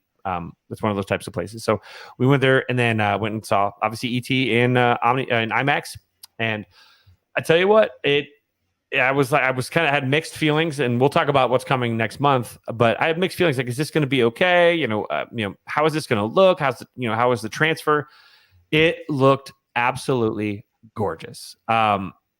If you've seen ET, and a lot of us, hopefully listeners, you guys have seen ET. If you haven't, get on it immediately, like ASAP. But we know the plot. We know what happens. I have watched ET so many times in my life. I teach it in my class, for Pete's sake. But I hadn't been that engaged in a screening of ET in a long, long time. I mean, when you watch it on TV, you're probably flipping on your phone a little bit. You're talking. I mean, it's E.T. You've seen it a million times. So sitting down in a theater, it's kind of like with Godfather too. When they had Godfather in IMAX a couple of weeks ago or a couple months ago, but you're captivated in the audience in the cinema, and so you get to see it again. But this time you're focused. It's not watching it on the couch at home, on a DVD or Blu-ray or on back on a VHS, even back when we were younger. It was back on the big screen and the biggest format it's ever been in, which is IMAX. You could see the beauty. That I never really realized how frequently Spielberg goes to that wide shot of the backyard from the porch to the shed with the light and the moon in the background with the corn. I never realized how many times he goes back to that shot. I don't know why it just slips by me because it's just an insert shot, but I'm like, wow, and it's gorgeous. And like the dynamic of how they set up the dinner table conversation, and with Drew Barrymore, alligators in the sewers, and all of a sudden the performances again started to stick out to me. The mother. And how the look on her face where she's trying to contain her emotion when she finds out that her ex-husband is in Mexico with her ex-husband, with his new girlfriend, and how, when a kid, you don't catch that, you don't understand it. And then as an adult, you see that and you're like, oh my God, like that's painful. The single mom aspect is painful. You also wonder, these kids are all in high school and she's letting them smoke cigarettes at the table while they play poker. But and ordering the pizza, and just how that the performances really started to shine through at the end. Elliot's performance is Henry Thomas, his performance as Elliot is so much more powerful when you see it on the big screen, the way that I was able to last night. You really do see his performance. You also look at E.T. and realize how slimy E.T. is. Like, he almost looks like kebab. He's like greasy, like his hands and arms and his neck. He looks like a kebab. He looks like a snot ball. Yeah, you almost want to lay him down on a bed of rice, like long rice, and just eat him never mind. But he's really slimy too, and his finger was huge on that big screen. Like, I mean, I'm not going to say that I had nightmares about him being my proctologist last night after seeing that giant finger on the screen, but I did. But it was it really did capture that childhood again. I mean, my mom even popped on me. She's like, I took you to see that when you were 4 years old, and we went to see it first to make sure it wasn't too scary for you. And I'm like, oh yeah, my mom or 84, and I was it was 82 or 84, I forget, 82. I'm like, I was 5, but yeah, no.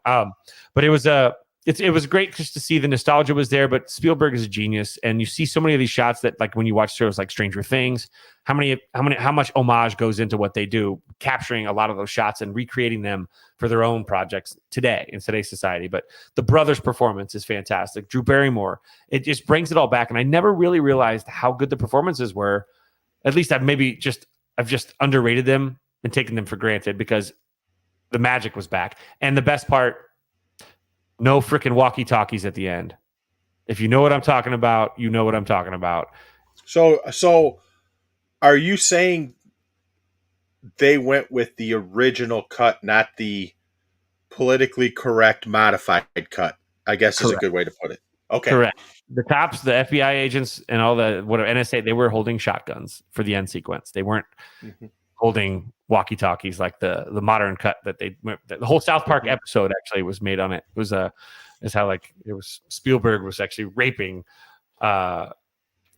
Indiana Jones in one point of the show. If you've seen that episode, it's like they're basically like ruining their own creation kind of thing. It's a very deep parody, but it was a very pointed one, because they were making changes to something that needed to stay the way that it was, because that's our slice of that exact moment in time. We're not trying to cater a film that came out in 1977, or in this case 1982, to meet the needs of 2022. We don't do that. That's not what art really is supposed to be. And I think Spielberg regretted that too. So it's great though. It's an opportunity. If you get to see it, it's in IMAX, I think, for just this week. It's a great way to see. Take your kids. The best part for me was the scene where E.T. screams. It's in an IMAX theater. It's really loud. And so, as soon as I knew it was coming, I actually made the sound out loud in the theater at the same time. And so I did that sound in the theater, and I couldn't stop doing my E.T. impression, because I'm like, Elliot. And then I started that whole scene that he gets drunk and then he gets on the speak and spell. I'm like, that's the first actual Uber Eats ever. He's drinking, he's drunk. He's like, I'm hungry. You know what? I'm gonna phone home. I need a snack. Someone bring me them pizza rolls back from our planet.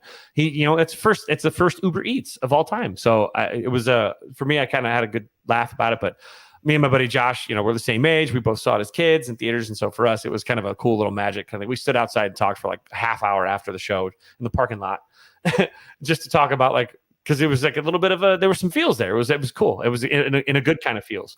So it's nice to be reminded that there's some great cinema that we can enjoy. If you haven't seen E.T. in an IMAX format, is a great way to see it for the first time. But that said, we both got to see it. I got to see it in Santa Barbara. You got to see it there in Chicago. Yes. We both got to see Bullet Train starring Brad Pitt this week too as well. So tell me what you thought about Bullet Train. Okay. Not great. Not bad. Just okay. I thought it could have probably been 15 minutes shorter than what it was. I think there were a couple scenes that were somewhat dragged out. Michael Shannon, right? Yes. Makes a great cameo in there. There's a couple good cameos, to be honest. Yes, there is. There's one that's just absolute. I'm not going to say who, but you know which one I'm talking about. It's absolutely priceless. One when he's on the motorcycle, right? And he takes the helmet off and it reveals who he is. Or are you talking about? No, I'm talking about the one on the train with the proposition. Oh yeah.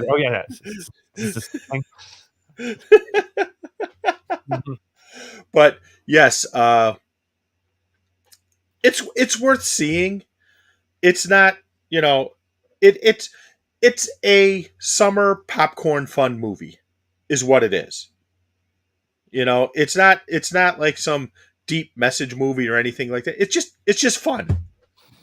The intent of it is to have fun watching it. And there's a couple characters named Lemon and Tangerine in it that are just, they made the movie for me with the whole Thomas the Train stuff and the constant arguing about Thomas the Train. It's and how it's like the secret of life. Like it yes. Literally equates everything to Thomas. Life equates everything in life equates to Thomas the Train. Everybody's a character from Thomas the Train. Yes, personality. The character personality relates to Thomas the Train.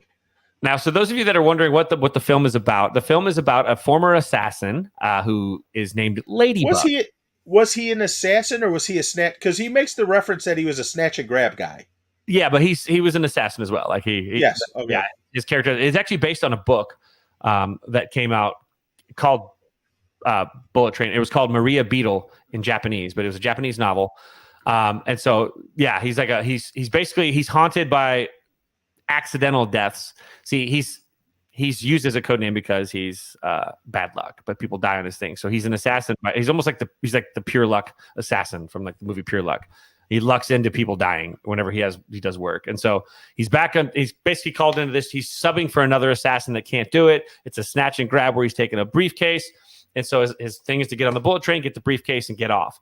The problem is everybody else is on this train too. All these assassins, all these people either looking for the briefcase itself or with other ulterior motives, looking for others. And so it's basically all the hijinks that ensues and all these like really cool stories that kind of go in it. I mean, there's each character has like a different type. You have the Tommy. They're called the twins, right? They're brothers. Yes. Black and one's white. They're called the twins because they're brothers, and they were raised together. But everyone's like the twins. Like what? Like it's a running gag. They call them Tangerine and Lemon. White Death is this overarching like big baddie that's kind of like nobody knows who it is, but he's like a scary and he would kill his own children if he had to. White Death. You know who White Death reminded me of? The way they portrayed White Death. Kaiser Soze. That's what. Absolutely. Yeah. Absolutely. Yep. So there's that. There's a guy that's like he's called the Prince. And like the two guys are trying to protect the mafia, but the White Death's kid who's like on the train too, and like it's all these different characters and they all kind of bump into each other, and it's basically there's a whole reason why. But you liked the performance from Joe, from what is it, Brian Tyree Henry, the Thomas the Tank guy. He loved it. He was Lemon. They called him Lemon. Yes, he was Lemon. Green was Aaron Taylor Johnson. Now, I don't know if you recognize Aaron Taylor Johnson, but that's the kid from Kick-Ass.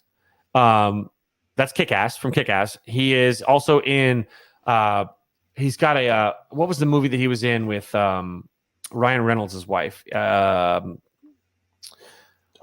I'm gonna remember it in a second. I'm gonna feel really stupid. He was nocturnal animals. No, not nocturnal animals. He was in there though, that as well. But savages There by you all. go.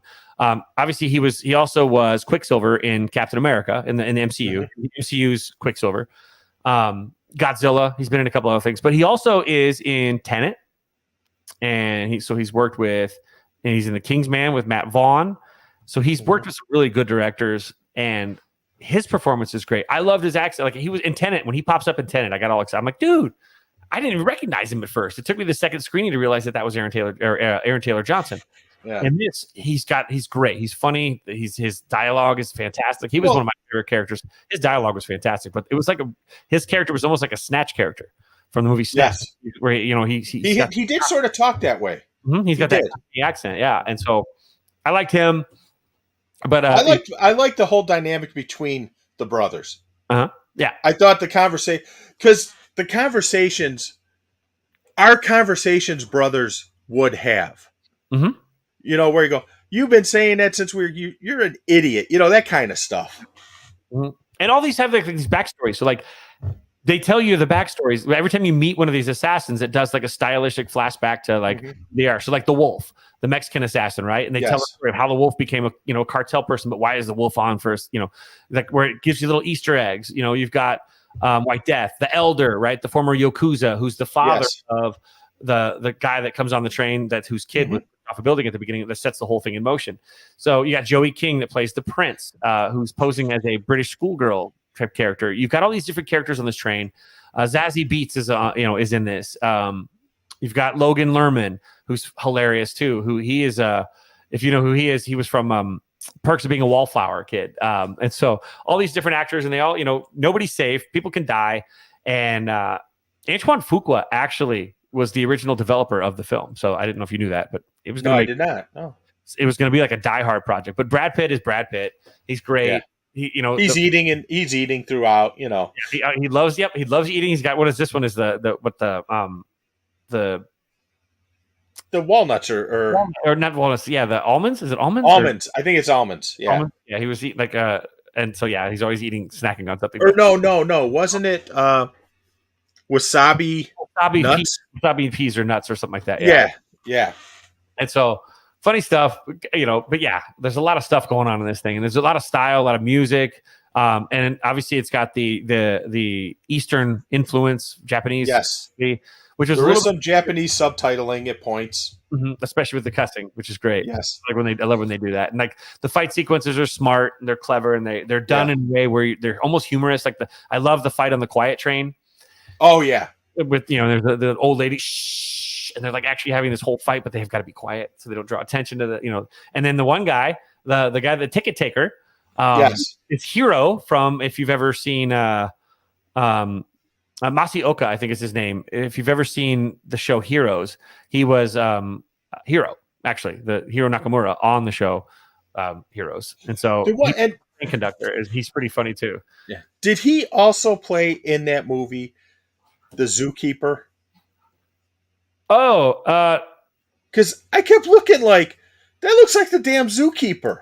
Oh yeah, that's right. There's a snake that got on the poisonous snake on the plane or on the train. Yeah, he's on the train now instead. I was waiting for Samuel L. Jackson. I hate these motherfucking snakes on the train. He's like, again, damn fool, and then just leave. Get to the next bus. But it's a fun. The fight sequences are great. It's it's Bad Bunny. And I like the style of it too. So it's a I think we both can say that we liked it. Yes. Excuse me. Again, it's not Top Gun Maverick, mind you, but it's still fun to go see. I think my biggest complaint was I feel like it could have ended sooner. It felt like it dragged on just a little bit too 15, 20 minutes. I think they could have cut 15, 20 minutes out.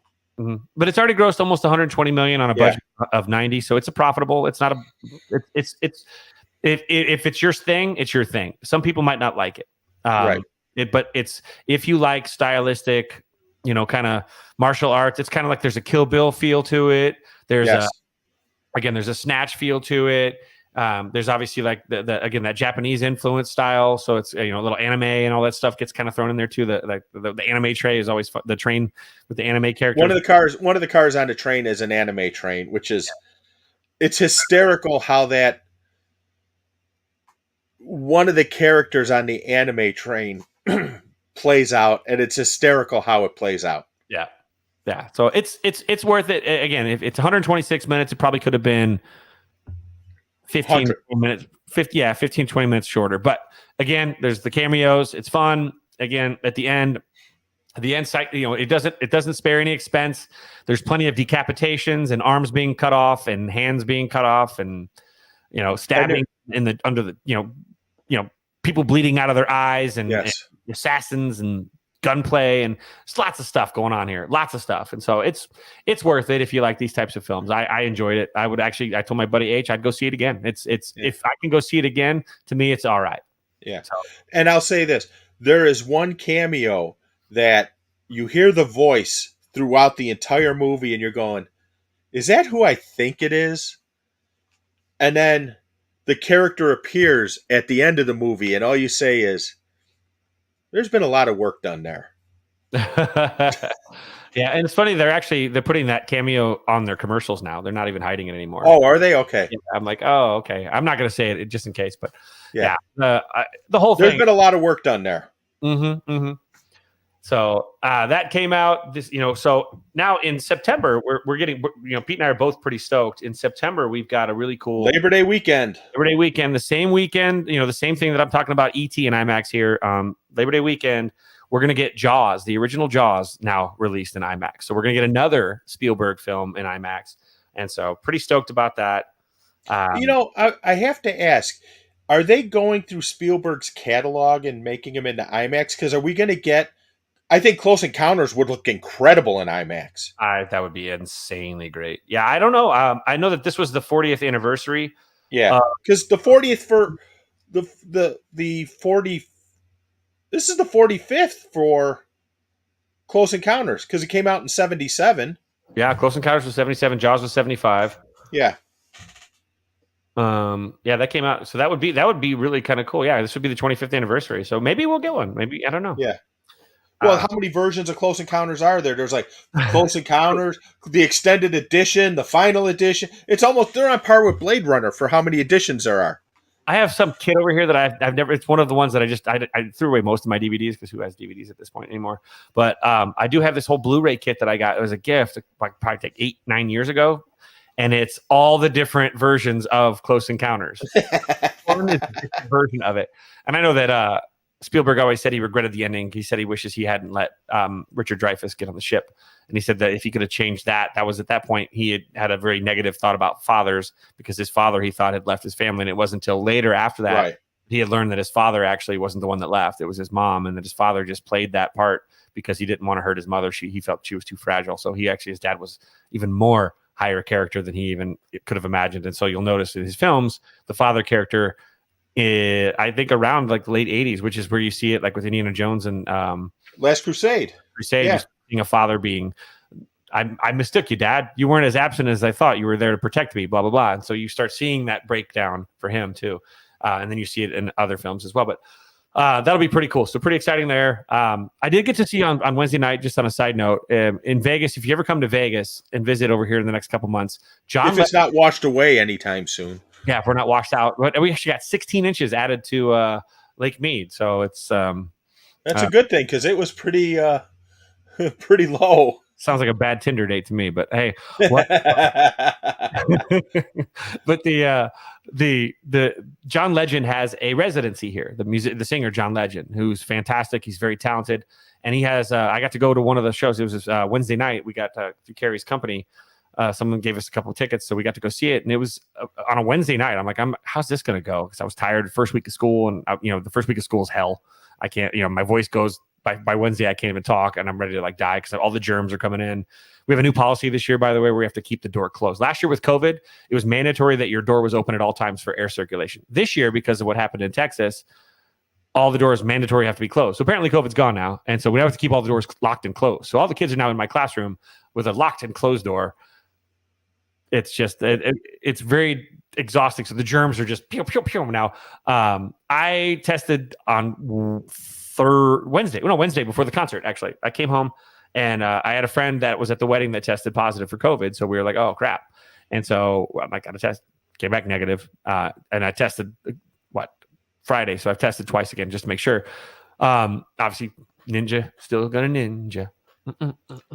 Still ninja COVID ninja at this point, knock on wood. But anyway, went to the concert. It was great. He sang all the hits, but it's a really good production. He sings a really good Bridge Over Troubled Waters rendition that was for his grandma who passed away, who taught him how to play gospel piano. Really cool. He talks about his songs. It's a traditional kind of like Vegas show. It's not. And again, it's a residency, so it's like if you would see, when Adele's coming back in a couple months, or if you go see Garth Brooks or Elton John. It's kind of like that. It's over at the Zappos. Rod Stewart. Yeah, Rod Stewart. Right. It's at the Zappos Theater, which is a really nice, bigger theater than the arena at Caesars, the Coliseum. And it's good though. And then, of course, at the end, he sang was it All of Me Loves All of You, or whatever that song is. And then they sang the song Wild, and it was good. It was shot confetti. It was great. Wednesday night. It was a nice little thing. So if you're ever coming to Vegas, in the next couple months, whether you're coming for an NFL game or something like that, try and definitely, if you can get a ticket, go check out the John Legend show. It's fun. The question I have for you: when's Seinfeld coming back doing his residency at Caesars? Probably pretty soon. Is he? Let's see here. Because I know Seinfeld does like a week there or something like that. He will be here. It doesn't say actually. At the Coliseum, is he doing the Coliseum? Yeah.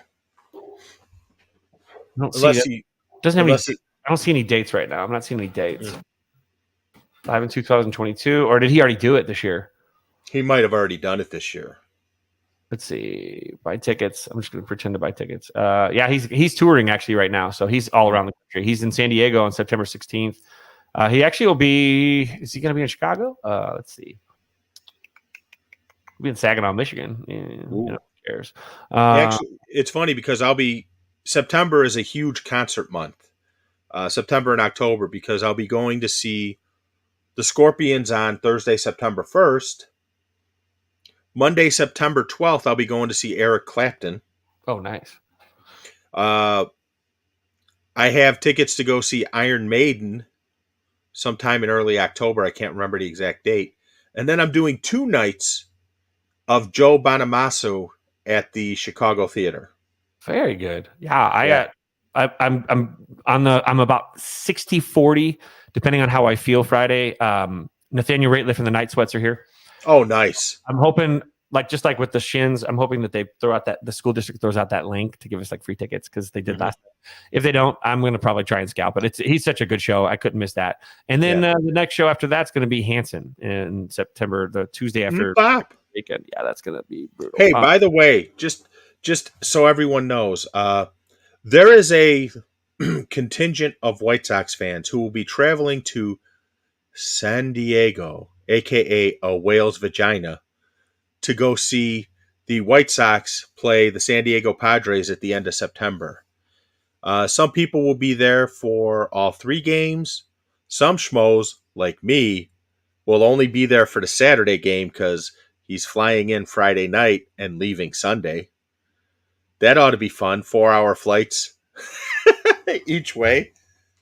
But that should be interesting. And also, do you know what yesterday was the 25th anniversary of? What? Cartman gets an anal probe. Oh, and they had I haven't gotten to watch that yet. I actually set the DVR. They did the Red Rock concert. The concert. I actually saw a couple clips and I was dying. I need to watch this. I need to see this. And they rebroadcast, and I've recorded it. I haven't watched it yet. Both of the pandemic episodes. Oh yeah, those are great. Oh, those are the streaming wars. The streaming wars is fantastic too. Yes. The pee in the pool, the pee. And the best part, though, I got home from the Sox game Friday night. I do some channel surfing. Comedy Central is showing South Park Bigger, Longer, and Uncut.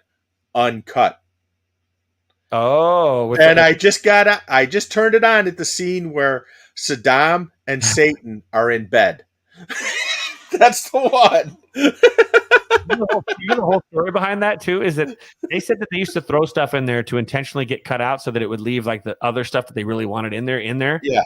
was actually one of them that they thought that the MPAA was going to cut out because of its being so offensive and it got by.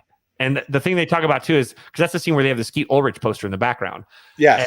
Which is even funnier that they have Skeet Ulrich, for God's sakes. I mean, that dates it. Well, itself. He was huge when that movie came out. No, that's why it dates itself a little. That was when Scream came out. So it was like, he was like the new Johnny Depp. But yes, I did notice this. I pulled it up. Seinfeld is touring all over the country, but he's not going to Chicago. And I have to ask this question: what's the deal? What's the deal with that? What's the deal with that? So anyway, I don't know, because the funny thing too is, a couple weeks ago, and I know you were included on these chats. Zvo and I were talking about going to see Springsteen. Springsteen, in his spring tour, is not coming to Chicago, is not coming to Los Angeles, is not going to Vegas. So there can be no other explanation but, because somebody said, oh, he's probably playing Lollapalooza. I'm like, no, because he's in Europe or someplace in July of next year. So I doubt he's coming back for Lollapalooza for one night. He's got to be hitting in the fall. Like, because I'm sorry, I don't mean to sound elitist or snobbish, but you don't leave LA and Chicago and Vegas out of touring plans generally if you're an act like that. Not anymore. Vegas used to be like where everybody goes if as the last resort, and we are no longer that. Because Vegas is the best concerts in the country now, in the world. You got the brand new stadium that would be great for a U2 or a Springsteen. The Rolling Stones played there last year. I was there. I went. Yeah. And actually, I didn't like where we were in the Wynn Lounge, which is like that quote unquote VIP room or whatever. Yeah. Yeah, you were on the ground basically. I hated it. Like, I would rather be I didn't want to be in the VIP section. I wanted to get out. You wanted to be in my seats, didn't you? They walked. I would have rather been in your seats too. Yeah, but the thing is, it's with that place is the field. The stage is 100 yards away from you where we were at, because we were the Wynn Club is in the other end zone, and so okay. They're like little ants when you see them. So where did they put the stage at? On where my seats are, or on the opposite side? Opposite side, so that you can see when you're looking at it. You can see So your seats. I wouldn't have. I don't think they would have a concert because they'd block by the stage. They so you'd see the flame basically. In the background, right. Okay, gotcha. Or if they can't open the window, so it's that was fine. I mean, that's where Main Skin, they're coming back to Vegas. I'm definitely going to go to that show. That's where I saw Main Skin live. They opened for the Rolling Stone, and they were Stones. Yeah. I did go to see 2 weeks ago or 2 Fridays ago, or not this Friday, but I guess it was 2 Fridays or 2 weeks ago. I guess this Friday. Leon Bridges live at Virgin, which was another really good show. Yeah, it was the first show of his tour though, and it actually was. There were a lot of mistakes. It had sound issues and little overmodulation. Sometimes the band was overshadowing. I mean, Leon Bridges, his voice should be the only thing showcased. Everything else should be secondary. His voice is like butter. It's perfect. And there was the audio was so off that it took a while for them to finally figure it out. By the time the show was like in the midway through, it finally kind of like figured it. Like they finally got it like kind of set. But was it the first show? The first show of the tour? Yeah. Okay. So that makes sense. It's going to always be a little bit like off. And so we went to, if you ever go to Virgin Hotel, this is something that you and I will do next time you're in town. But if we'll go to the Virgin Hotel, mind you. We can't go to Money Baby because it's closed now permanently. Yes. Sad. R.I.P. But they have a place there called One Steakhouse, and the bartender there, McConnell, it is the best old fashioned you will get in Las Vegas. He makes the best old fashioned.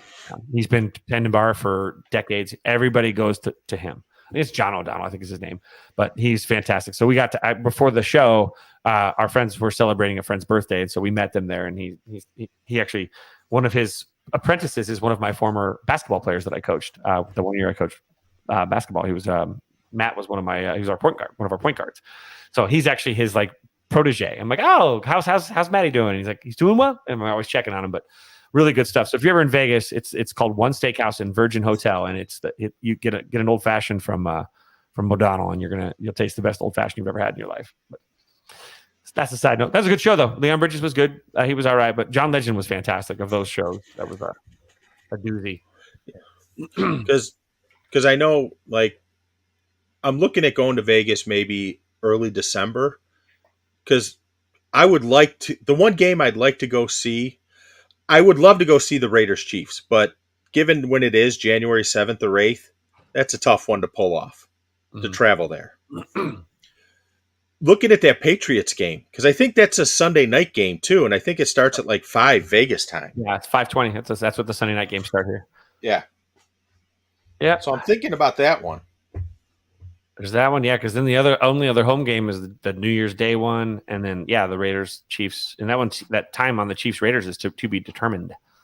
I think they're doing all that crap for if there's a game like the Chiefs or the Raiders and Chargers last year that they can move it to prime time. Yeah, flexies. Yeah, exactly. Yeah, but it's that'll be football will be here soon. Mm-hmm. I will be out at the Bears opener with Mr. Walter Money. So the season opens the Thursday night after Labor Day weekend. Yes, so that is correct. September 8th. I want to say 11th. September 11th is the first weekend. Right. So we're talking the 8th. Yeah. I had a buddy that actually he wanted to have a group. We have a group of friends that do like I think you've probably seen some pictures. We go to like Bardot Brasserie for like brunch. Yeah. He's a food critic, and he just gets a bunch of people together to have food together. And so he wanted to do that at a place called Boom Bang. It's a new Asian fusion restaurant on September 11th at 11 a.m. I'm like, okay, have fun of that. He's like, why? You're not coming? I go, bro, it's opening day for football. I'm going to literally sit in stretchy pants all day with my laptop open, 2 TVs on, and I'm watching football all day. And fantasy football scores, right? Absolutely. Looking at fantasy football. Drafts are coming up. I did my first research, started doing some research today, actually, and I forgot completely that my 2 keepers in my big money league, the one that I finished second in last year, I got hosed in the title game because Derrick Henry didn't get any carries, I didn't realize that I forgot that my keepers this year are Derrick Henry and Christian McCaffrey. And sadly enough, we used to have 3 keepers. This is a league that changed the rules because I've been dominating the last half a decade in the league. I'm either first or second every year, which is great because I make like $1,500 every time. It's like a donation. Thank you. But they changed the rules because the keepers was 3. You get 3 keepers. And this past year they voted to make it down to 2. Why? Because my third keeper this year would have been Tyreek Hill or Nick Chubb. Oh, Jesus. I could have had a 4th keeper. And so they were like, yeah, we're going to cut. They basically are trying to cut my leg out this year. So I'm coming into this season with a vengeance. Picked up a guy in our league dropped Christian McCaffrey last year in week 12 after he was out again. And in our league, you can keep him. You don't have a DL spot, but you got to keep him on your roster. I'm like, you know what? Screw it. I'm going to keep him on my roster as a keeper. And in the offseason, he'll come back next year and be a starter. He's a top 10 pick. Yeah. So I have him, and so he just was just chilled on my bench for half the season. I have first, and I had first waiver wire priority. I think a lot of other people were trying to put in a waiver for him and grab him, but I had the one, so I was able to snag him. So for me, they're like, son of a biscuit. I just got better, and so change the rule again. So I would have had 4 keepers. I could have gone up to 4 keepers. I think that was the original plan too, but nope. They don't like it when I finish first or second every year for 5 straight years. I'm taking everybody's money. And our commissioner, my best friends, and I love him to death, but he's never won the league. And so it really drives me nuts. It's so funny you say that because I've been in a Big Ten basketball pool league for damn near 30 years. And this past season was the first time I won it. And I'm like, I might retire now because I've won it. Go out on the high note, because I would finish in second or third quite a few times. And I would always have 1 week that did me in. 1 week. So this year, the last week, I was tied with one other guy. We were tied. 1 game made the difference. I picked it right. He picked it wrong. That was the difference. I won by 1 game. That's it. And because all it was you take the basketball teams straight up. It's not even against the spread. It's straight up. Oh gosh, that's not. And the secret is 90% of it is home. 90% of the time, the home team wins. Yeah, it's hard to win at home. It's hard to win on the road in any conference play, and that's college basketball in a nutshell, right there. Yes, exactly. And it's just figuring out when I get number 2 Michigan going to Nebraska. Okay, I'll take Michigan. Exactly. So the best part's coming up now. We got last man standing leagues, got some DFS stuff going. Yep. You got fantasy football drafts. I think I'm going to be in 3 leagues this year, so that's where I'm going to cap it. I'm going to do. Although I would love to if we did a White Sox Twitter tainted glove, Pinwheels and Ivy kind of fantasy football league, I would totally join it. I don't know if we could do it for money. I probably would not do it for money since I'm already in other ones. I think it would just be bragging rights more than anything else. Yeah, or like a stupid bet, like the person who finishes last has to do something stupid. Like we did have a thing a couple years ago, the sports mockery teams and the Pinwheels and Ivy. We did a bet with another group, and the losing team of the half had to go and take a picture in Daisy Dukes. Ours would have been in front of the Welcome to Las Vegas sign, and they didn't pay up. So they pulled an Aaron Rodgers losing a bet to the back to Boys to Men and didn't follow up. Remember, you remember when he lost that bet? And yes, didn't pay up to Boys to Men because they lost to Philly or whatever. But anyway, that was that. So it's time. So we're going to probably definitely next episode have like a fantasy football discussion about some of our favorite players this year and who we're looking for and who to look out for. I love fantasy football. We maybe bring on a guest or two that are fantasy football nerds like us, and have them kind of talk a little bit. I know one who's chomping at the bit to talk about it. Who would that be? Someone we can hopefully get to sing "Hopelessly Devoted to You." Yes, that would be perfect. So that'll be something coming on down the line too. But other than that, I mean, it's been a good week. We've talked about the Sox, Cubs, talked about ET.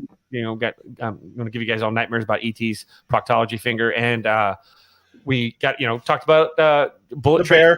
Bears coming out. So it's time for football season. So we're going to definitely be ramping up a little bit here. And again, we thanks from my end. I appreciate you guys tuning in. Again, make sure you guys don't forget tickets are running out fast. Get those tickets to the Yumper and Swell charity barbecue. Again, it's Saturday, August 20th from 4 to 10. It's coming Saturday. Yep, it's coming up. So it's this Saturday.